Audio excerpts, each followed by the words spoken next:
શહેરની MS યુનિવર્સિટીની boys હોસ્ટેલમાં ફરી એક વખત મારામારીનો બનાવ બન્યો।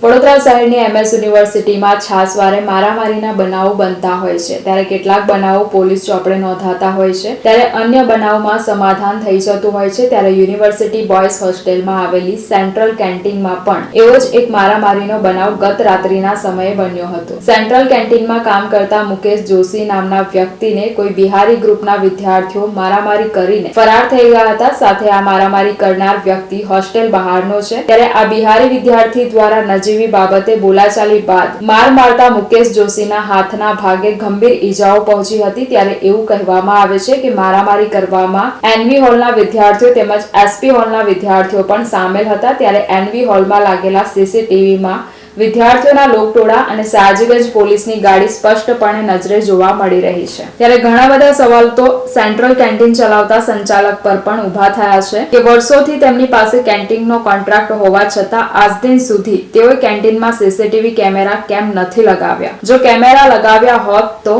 આ મારામારી કરનાર શખ્સની ધરપકડ થઈ ગઈ હોત। ત્યારે હવે જોવાનું રહ્યું।